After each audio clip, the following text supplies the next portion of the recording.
All right. So, Scott, this is a Dali, a masterpiece. I love this one. It's called The Sacrament of the Last Supper. And, even to my eye, it's pretty obvious that there's a very explicit reference to our favorite shape, the dodecahedron. That's And of pretty course, undeniable. what we're looking at here is this golden rectangle that I've overlaid on top of the geometry of the painting. And it points out, like, the horizontal division there at the golden ratio points out where the table ends, you know? Hmm. And then on the left Perfectly. and the right, there's those two people kind of facing forward, and they are perfectly lined up with that geometry. And those two guys next to Jesus are also kind of framed in there beautifully. Mm. Um, but the dodecahedron is a shape that is, you can construct one by intersecting three golden rectangles. And I'll show a little video that I made about 20 years ago showing this geometry, but I think seeing that will help you visualize it. Anyway, the dodecahedron is like an embodiment of the golden ratio, Mm. and so clearly there's a dodecahedron here in the windows. But when I first looked at this, I thought, well, those are the windows of the room. But when you look closer, the structure of that dodecahedron is invisible as it goes down to the landscape there. And so this dodecahedron is somehow not Transparent. really physical. It's more like a spiritual level, or a Mm. higher level that's intersecting somehow with the visible world. And then what do you make of that body up above there, Geoff? Yeah, well, I was just having fun looking at this, and on a very basic kind of say what you see level, I'm kind of looking at like this sunset, and there's all this. So, like, above, like, Jesus's head there, it seems to be like he's pointing upward, right? So it seems like, hey, there's a big deal with what's going on up above here. And it's like, well, what's there? Well, there's light and there's a body. And then I'm kind of thinking light body, you know what I mean? Yeah. And so, and this light body, it looks kind of free, like it looks like it's transcended the material realm to me. This is my just subjective reading of it.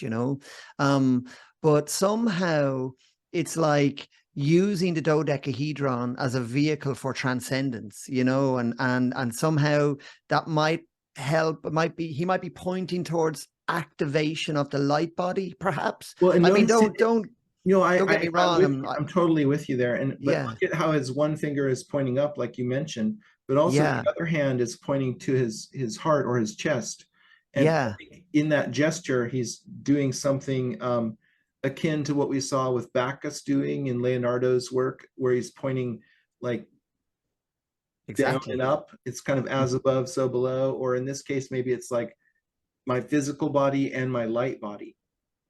Yeah, and there's such a contrast between the ethereal, mysterious and kind of pleasing light body, up above.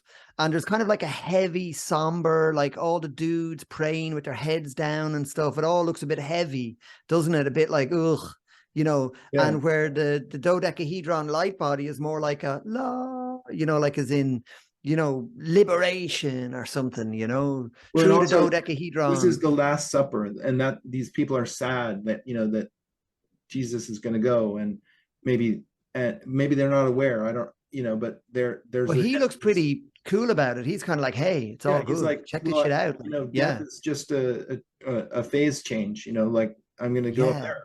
And yeah. when I first saw this, I thought, well, the body up above was like maybe he was on the cross, but when you look closer, there's no evidence of that. There's no Mm, stigmata on the hands, and there's no cross there. And so I think this is pointing more towards the idea of a higher self that's yeah. rather than a crucifixion kind of image. Mm, I mean, mm, but that would be like in the future, after the Last Supper, and then that's gonna all that whole drama is gonna play out. mhm. Um, but I don't think that Dali was saying that here. I think it's more of a reference to this is my body and that's my soul up above kind of thing. And I Yeah. find it fascinating that he clearly structured his whole composition using the golden ratio, just like Leonardo da Vinci did. And so I think Dali was um, must have studied Leonardo very much, and he must have uncovered some of the same geometries that I figured out later. He must have done before, and Yeah. realized the importance of the golden rectangle in Da Vinci's compositions, and so he was using it himself to great effect. I mean, this is a masterpiece. It's amazing, and it's so much fun. I mean, art is so much fun, isn't it? Like it's I think it's the best gift we have. But you know what, I'm just like, for the sake of it, if we're just being subjective here on our own interpretations, if I may, I'm just kind of, because we're on this platonic solid vibe today, I'm feeling like the earth and the denseness of the table and the praying and the heaviness of that. And then there's water, right? And then there's like the sun, which is fire. And then there's like air and ethereal lightness up above. You know, it's like translucent.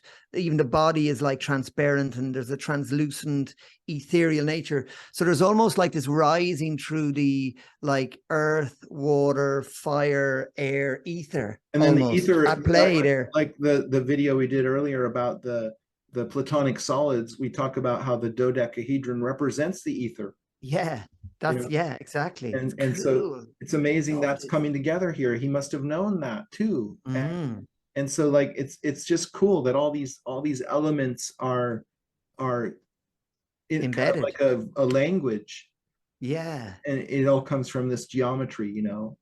God, Just Dali is so magnificent. cool. I absolutely adore his work. Like, I really do. What a dude. Yeah. Amazing. Wow. So yes, as always, please, we're just trying to sort of like spark your own imagination. And if you can, let us know in the comments. We're just really enjoying the feedback we're getting. And if you could let us know what you think, maybe your point of view on this image, or what we're sharing here, we'd really appreciate it.